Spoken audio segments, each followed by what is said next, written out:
नमस्कार, मैं हूँ पार्थ पाठक और आप देख रहे हैं समाचार नगरी।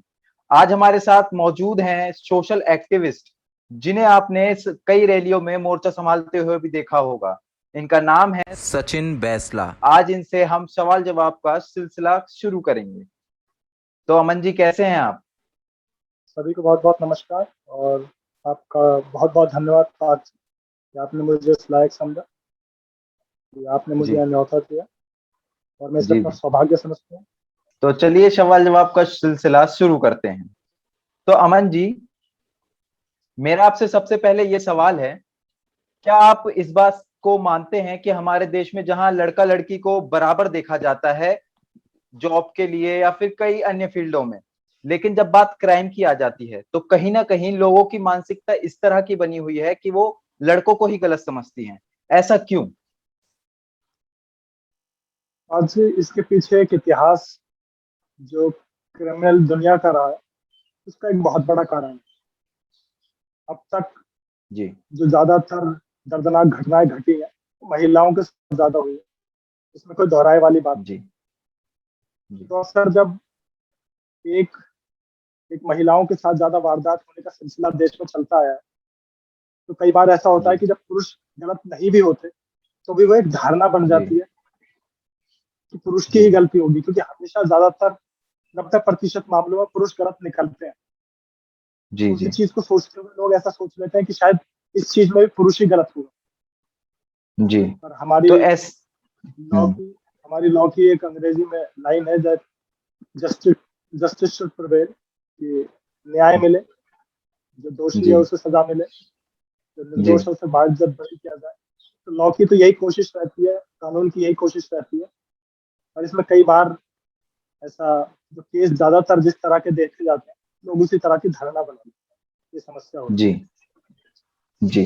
तो ऐसी मानसिकता को हम कैसे बदल सकते हैं, और एक सोशल एक्टिविस्ट होने के नाते आपका क्या फर्ज है उसके लिए कि आप हुए, आपकी उम्र के कई और नौजवान हुए, तो वो कैसे इस मानसिकता में बदलाव ला सकते हैं? है। मानसिकता में बदलाव तो देखिए, सबसे पहला अगर आपको किसी भी चीज में बदलाव लाना है तो शिक्षा से आता है। जी और वो शिक्षा केवल पुरुषों के लिए ही नहीं, कि भाई पुरुषों के प्रति समाज में बदलाव आए। सबसे पहला बदलाव महिलाओं के प्रति आना चाहिए। जी जब महिलाओं के प्रति बदलाव आएगा, फिर जी पुरुषों के प्रति भी बदलाव आएगा। समाज में जी दोनों लोगों को बराबरी से देखा जाए, इसकी स्कूलों से शिक्षा शुरू होनी चाहिए।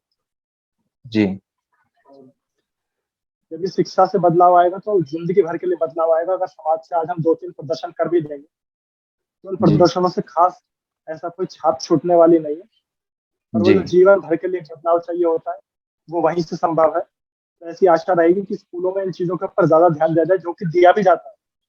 पहले जी के मुकाबले अगर आप देखेंगे तो स्कूलों में इन चीजों के ऊपर बहुत खुलकर बात की जाती है, कि जी अगर किसी छात्रा के ऊपर, किसी लड़की के ऊपर अगर अत्याचार हो रहा है, अगर उत्पीड़न हो रहा है, तो खुलकर बताए। इसे ऐसा सिखाया जाता है कि आप अपने घर वालों को बताएं। अगर किसी जी पुरुष के ऊपर ऐसा हो रहा है, अगर किसी पुरुष को कोई किसी भी प्रकार से टॉर्चर कर रहा है, या फिर सेक्सुअल हैरेसमेंट के केसेस जो कि लड़कों में भी बहुत आते हैं, पर उन्हें उस तरीके से उजागर नहीं किया जाता, तो उस जी तरीके से उजागर करने के लिए पुरुष अपने घर में खुलकर बता सके, उसके ऊपर बात कर सके, ऐसी मुहिम अब स्कूलों में चल रही है। जी तो ये बदलाव आ रहा है और निसंदेह एक दिन ज्यादा एक और अच्छे रिजल्ट देखने को यही मनोकामना जी। जैसा कि आजकल देखने को यह भी मिलता है कि कई बुजुर्ग भी इंस्टाग्राम, फेसबुक, ट्विटर ये सब चलाते हैं। तो नौजवानों का एक ये भी तो फर्ज होना चाहिए कि वो स्टेटस के थ्रू या एक मैसेज के थ्रू उन्हें ज्ञात करवाएं कि इस मानसिकता से ही सब सही नहीं चलेगा, मानसिकता को बदलना चाहिए। ये सही है? और सही है तो है। किस हद तक देखिए सही है ये? देखिए वो जो आप बात कर रहे हैं, वो लोग वो हैं जो सब हमसे उम्र में बड़े हैं। एक तो जी जनरेशन गैप का बहुत बड़ा डिफरेंस आ जाता है जब हम इस चीजों के ऊपर चर्चा करते हैं। जो जी हमसे बड़े होते हैं उन्हें हमेशा यही लगता है कि वो ने जो ज्ञान है वो ज्यादातर ठीक है। वो ऐसा होता भी है। बड़ों के पास जी हमसे ज्यादा ज्ञान होता है, क्योंकि उनके पास अनुभव बहुत ज्यादा होता है।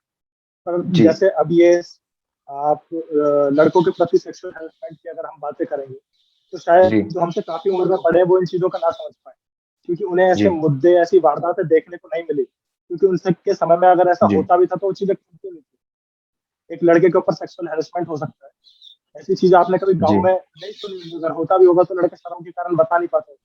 तो आप स्टेटस के जी, सही कारण बात। या फिर आप चोरी से आप वो धारणा शायद नहीं बदल सकते इतना आसानी से, पर फिर भी आपको जी प्रयास करना चाहिए, बात करनी चाहिए। जी।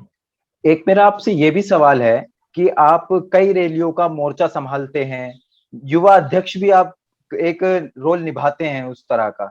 तो इसके पीछे क्या आपका कोई पॉलिटिकल एजेंडा है या फिर समाज की कुरीतियों के खिलाफ ही आपका रैली करना एक मुद्दा रहता है हमेशा सर्वोपरि? देखिए, पॉलिटिकल एजेंडा तो बात ऐसी है कि अभी मैं छात्र राजनीति में छात्र एक्टिविस्ट हूँ, तो उसमें जी पॉलिटिकल पार्टी का तो भी कोई रोल है। पर जी ये जरूर है कि यूनिवर्सिटी के अंदर जो चीजें ऐसी होती हैं जो छात्रों के हित के लिए होती हैं, कि जिन पर हमें आवाज उठानी चाहिए, जिन पर हमें बोलना जी चाहिए, उन पर हम बोलते हैं। और कई बार हमें ऐसे पॉजिटिव निर्णय देखने को मिले। जैसे कई बार यूनिवर्सिटियों में ऐसा भी हुआ है कि कुछ गलत विचारधारा के लोग मिलकर, कुछ गलत प्रोफेसर मिलकर एक गलत सिलेबस पढ़ाने की कोशिश कर रहे हैं, हमारे देवी देवताओं के खिलाफ गलत पढ़ाने की कोशिश कर रहे हैं। अब अगर ऐसी चीजों के खिलाफ हम कुछ ना बोले तो क्या वो ठीक है आपके साथ? पर अगर हम कुछ बोलेंगे तो रोज लोग कहेंगे तो राजनीति कर रहे हैं। तो जी राजनीति नहीं होती, वो ऐसे बहुत सारे मुद्दे होते हैं जो उठाने होते हैं, किसी ना किसी को तो उठाने जी ही पड़े, तो उन्हें आगे बढ़कर हम जी उठाने की कोशिश करते हैं। और वहाँ किसी जी राजनीतिक पार्टी का कोई लेना देना नहीं। पर जी हमारा एक हमारी एक अलग पहचान बने, हमारे लोग जाने कि हाँ भाई, अगर किसी छात्र को कोई समस्या है तो किसके पास आए। इसलिए हमारा एक संगठन का नाम जरूर है, जैसे मैं एबीवीपी से हूँ, तो अगर किसी छात्र को जी कोई समस्या है तो वो कहाँ जाए? अगर आज हम प्रदर्शन करके चुपचाप चले जाए, उसे यही नहीं पता कि ये लोग कौन थे, तो कल किसी छात्र को कोई समस्या हो जाए तो वो आ सके, वो पूछ सके लोगों से कि भाई वो एबीवीपी वाले लोग कहाँ हैं, मुझे समस्या, मुझे शिकायत करनी है। इसलिए एक नाम के जी साथ, एक संगठन के साथ हम लोग मैदान में उतरते हैं, जिससे कि समस्याओं का जी। निवारण हो। इसके पीछे राजनीतिक तो ऐसा कोई लाभ तो नहीं है, आपने ऐसा कुछ देखा नहीं। जी, तो आप उन समस्याओं का किस तरह से निवारण करते हैं? कानूनी तौर पर जाके आप उनका निवारण करते हैं या फिर खुद की पावर, एक युवा संगठन की पावर? नहीं, देखिए, दोनों, इसमें दोनों चीजें होती हैं। कभी कभी जी जैसे हम यूनिवर्सिटी में किसी चीज के लिए प्रदर्शन कर रहे हैं, हमारा जी जो संख्या बल आता है, हमारे जो छात्र आते हैं, हम बैठकर, जी छात्र बैठकर यूनिवर्सिटी के सामने अपनी जो गुहार होती है उसे लगाते हैं कि भाई आप ये गलत कर रहे हैं, आप इस पर बदलाव कीजिए, ये ठीक नहीं है, जी स्टूडेंट्स के हित में नहीं है, यूनिवर्सिटी के हित में नहीं है। कई बार ऐसा जी होता है कि यूनिवर्सिटी प्रशासन हमारी बात मान लेता है, और कई बार ऐसा होता जी है कि वो लोग नहीं मानते तो हमें कोर्ट तक जाना पड़ता है। तो कई बार हमें कोर्ट का जी भी सहारा लेना पड़ता है। तो दोनों तरीके से जी चीजें चलती हैं। जहाँ जी ठीक चीज को आराम से मान लिया जाता है, वहाँ बात वहीं खत्म हो जाती है, क्योंकि हमें कोई हंगामा तो खड़ा करना नहीं। हमें तो जी, बस सही ये बात। बात है कि जो चीज ठीक है वो चीज ठीक तरीके से होनी चाहिए। और अगर वो जी उस तरीके से उसे नहीं करता है, तो हमारे पास कानून की सुविधा है। हमारे देश में जो लोकतंत्र ने हमें सुविधा दी है, फिर उसका फायदा उठाते हैं, हम कोर्ट तक जाते जी। तो एक सवाल मेरा आपसे ये भी है, ये थोड़ा कंट्रोवर्शियल भी हो गया था एक समय पे, जब अमन बैसला ने आत्महत्या कर ली थी या फिर कहें हत्या कर ली थी एक तरह से, क्योंकि उनने प्रेशर में आके हत्या करी थी, जैसा कि उनकी इंस्टा की आईजीटीवी की वीडियोस में हमें देखने को मिला है। तो इसमें उसके बाद जब उनने आत्महत्या करी, उसके बाद कई लोगों ने उनके सुमित गोस्वामी के घर के बाहर जाके गोलियां चलाई, सब चीजें करी, लेकिन उसके बाद भी कहीं ना कहीं ऐसा लगता है कि कुछ अधूरा है इस केस में। तो आपको क्या लगता है कि इस केस में क्या होना चाहिए कि जिससे आगे किसी के घर में ऐसी वारदात सामने ना आए? और वहीं उत्तराखंड में भी ऐसी ही एक वारदात सामने आई थी, जब उस लड़के को अपनी जान से हाथ गंवाने पड़े थे। तो आपको क्या लगता है? हैं। देखिए, जैसे आपने सबसे पहला सवाल पूछा, उसी से मिलता हुआ सवाल है। और उस प्रदर्शन में मैं था, जो अमन फैसला के लिए जो प्रदर्शन हुआ, डीएनडी पर हमने एक प्रदर्शन भी किया था। तो जी वो एक बहुत अच्छा संकेत भी था कि लोग ठीक चीज के लिए एक साथ इकट्ठा हुए। और अंत में फिर वही चीज आती है कि हम कानून को तो अपने हाथ में ले नहीं सकते। आज भी अगर जी बात ऐसी आएगी कि भाई जितने भी लोग वहाँ मौजूद थे, हर समाज से, हर बरादरी से लोग वहाँ मौजूद थे, अगर उन लोगों के ऊपर आज ये चीज छोड़ दी जाए तो शायद वो इस केस को कब तक खत्म कर देंगे। लेकिन जनता केस सॉल्व नहीं करती। केस सॉल्व करने का काम जी हमारी जो कानूनी प्रक्रिया है उसके हिसाब से होता है। तो हमने वहाँ जी जाकर हमने वो दर्ज कराया कि देखिए, हम सब लोग यहाँ इकट्ठा हुए हैं न्याय पाने के लिए। और हमारी इस जी बात को संज्ञान में लेते हुए वहाँ एफआईआर भी रजिस्टर हुई, जो पहले नहीं हो पा रही थी। फिर जी अभी हम उसी चीज के उसमें कि कानून अपनी तरफ से ठीक तरीके से निर्णय जी लेगा, और कानून दोषियों को सजा देगा, क्योंकि कानून से बढ़कर तो हम दे नहीं सकते, कुछ नहीं हो सकता देश में। तो जी कानूनी जी प्रक्रिया के हिसाब से सब चले, ऐसी हमारी जी मनोकामना रहेगी और कानून जी ठीक निर्णय लेगा। इसी चीज को देखते हुए पूरा समाज अभी कानून के ऊपर आश्वस्त हो रखा जी। और एक और सवाल ये भी है कि एक युवा नेता होने के नाते आप एक सोशल एक्टिविस्ट भी हैं और आपका एबीवीपी एक संगठन भी है काफी अच्छे स्तर पर। तो इसमें जो हॉस्पिटल्स में रेप की वारदातें और बॉडी पार्ट्स चोरी की वारदातें सामने आती हैं, तो इस पर आपका क्या कहना है? एक युवा नेता है। होने के आप कैसे लोगों को जागरूक कर सकते हैं इसके प्रति कि उनके साथ ना हो ये चीजें?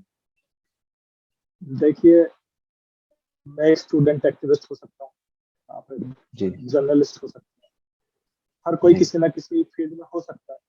लेकिन सबसे जी पहले, हर चीज से पहले हम लोग इंसान, जी और हमारी जो इंसानियत है वो हमें ऐसा करने की सीख नहीं देती। और जी अगर कहीं ऐसा हो रहा है तो हमारे अंदर का जो जी इंसान है उसे इस चीज के खिलाफ स्टैंड लेना चाहिए। ऐसा नहीं है कि एक जर्नलिस्ट इस चीज के लिए बोलेगा, या फिर एक स्टूडेंट एक्टिविस्ट बोलेगा, या फिर कोई लीडर बोलेगा, कोई पॉलिटिकल लीडर बोलेगा। ये इंसानियत के ऊपर धब्बा है। इसमें पूरे देश को, पूरी दुनिया को एक साथ एकजुट होकर बोलना चाहिए, एक सुर में इसके खिलाफ आवाज उठानी चाहिए, क्योंकि बहुत ही दुर्भाग्यपूर्ण है अगर कहीं भी ऐसे दृश्य देखने को मिलते हैं, कहीं भी अगर मानवता के साथ खिलवाड़ देखने को मिलता है, तो ये इंसानियत से परे है। और ऐसे लोगों को जी सजा भी, मतलब संगीन से संगीन सजा मिले, क्योंकि ये बहुत बड़ा आरोप। ये कोई छोटी मोटी बात नहीं है कि आप किसी के जिस्म के साथ खेल रहे हैं। ये इंसान ऐसा नहीं कर सकते। वो जी ऐसे लोग हैं जो अपनी इंसानियत कब की मार चुके हैं। तो इसमें तो जी देखिए, कुछ कहा नहीं जा सकता। ऐसे लोगों की मानसिकता और जो ख्याल हो जाते हैं वो बहुत ही दर्दनाक और जी दुखदायक। जी। मेरा आपसे एक आखिरी सवाल ये भी है कि अभी जैसे वैक्सीन लगना शुरू हो चुकी है, काफी सही स्तर पर हो रही है, वैक्सीन भी लग रही है। तो गांव के स्तर पर अगर देखा जाए तो लोग इतने जागरूक नहीं है, उन्हें इतनी समझ नहीं है कि कैसे रजिस्ट्रेशन कराएं, कैसे पंजीकरण कराएं और कैसे आगे प्रक्रिया को बढ़ाएं। तो एक सोशल एक्टिविस्ट होने के नाते, एक युवा नेता होने के नाते आपका क्या फर्ज बनता है और आप क्या-क्या कर रहे हैं कि लोग उससे प्रेरित होकर वहां जाके वैक्सीन लगवाएं और देश की सुरक्षा में योगदान दें? देखिए, आपकी बात बिल्कुल ठीक है कि गांव में लोग इतने जागरूक नहीं है कि जाकर सोशल मीडिया पर से पंजीकरण कराएं। लेकिन इसी को मद्देनजर रखते हुए वर्तमान सरकार जी ने, जैसा कि मैं उत्तर प्रदेश में देख पा रहा हूँ, उत्तर प्रदेश का वासी हूँ, वर्तमान सरकार जी ने एक बहुत अच्छा निर्णय लिया कि वो गाँव जी में कैंप लगा रहे हैं। तो उसमें कोई पंजीकरण जी की आवश्यकता नहीं। आप सीधा कैंप के अंदर जाइए और आप वैक्सीनेशन करवाइए। और ऐसा नहीं है कि जी लोग आज गाँव में वैक्सीनेशन नहीं करवा रहे हैं या फिर उन्हें किसी जागरूकता जी की जरूरत है। गाँव के लोग वैसे ही बहुत जागरूक है आज के समय में। और जी जैसा कि मुझे जानकारी मिली, जो मेरा गाँव, वहाँ से मुझे जानकारी मिली, वहाँ लोग बहुत उत्सुक है वैक्सीनेशन के लिए और लोग करवा भी रहे हैं। तो अच्छे जी से गाँव में भी चल रहा है। तो ऐसा नहीं है, और सरकार भी उसके लिए चिंता कर रही है, तभी सरकार ने उसके लिए कैंप लगा रखा है। बाकी जी एक स्टूडेंट एक्टिविस्ट होने के नाते उसमें हम भी अपनी तरफ से जैसा भी योगदान हो वो देने की कोशिश करेंगे। अगर कहीं से ऐसे समाचार मिलते हैं कि भाई यहाँ लोग भयभीत है, तो वहाँ के लोगों को जी समझाने की कोशिश करेंगे, सरकारें समझाएंगी। अगर हमारी जरूरत जी पड़ेगी हम भी समझाएंगे। ऐसे पीछे तो नहीं हटेंगे। जी जहाँ देश हित के लिए कोई भी आवश्यकता होगी, वहाँ निस्संदेह हम आगे आकर सेवा करने की कोशिश करेंगे। जी। धन्यवाद आपका ये इंटरव्यू देने के, सवालों के हमारे जवाब देने के लिए। आशा करता हूं बहुत आपको भी बहुत इसमें जी जी जी जी। आशा करता हूं आपको भी इसमें खूब मजा आया होगा इस सवाल जवाब के सवाल जवाब के फासले में आपको बहुत ज्यादा मजा आया होगा। ओवर टू जी यू। जी बिल्कुल बिल्कुल बिल्कुल बिल्कुल पाल जी, मेरा सौभाग्य है आपके साथ मुझे जुड़ने का मौका मिला। आपने मुझे इस लायक समझा, और मैं बिल्कुल, यही मेरी कोशिश रहेगी कि समाज में, अपने छात्र जीवन में, जैसे भी जिस भी प्रकार से मैं किसी को भी योगदान दे पाऊँ वो मैं दूँ। ऐसा ना हो कि ये समय मेरा व्यर्थ जाए और हम किसी के लिए कुछ नहीं कर पाए। और वो हर किसी के लिए लागू होता है, सिर्फ मेरे लिए नहीं। कोई जी बिजनेसमैन हो, कोई जर्नलिस्ट हो, कोई किसी फील्ड में, हमें हमेशा दूसरों को देने की कोशिश करनी चाहिए, क्योंकि जी हम हर किसी न किसी प्रकार से, कोई ना कोई व्यक्ति हर किसी की मदद कर सकता है। और जो दे सकता है जी उसे देना चाहिए। अगर भगवान ने इस लायक आपको बनाया है कि आप किसी को कुछ दे सकते हैं, तो आपको जी बिल्कुल देना चाहिए, ये आपका फर्ज बनता है। क्योंकि भगवान ने आपको चुना है, उस लायक बनाया है कि आप दें, जी और अगर आप नहीं देंगे तो ये बहुत ही दुर्भाग्य जी। है। जी, धन्यवाद आपका। बहुत बहुत धन्यवाद।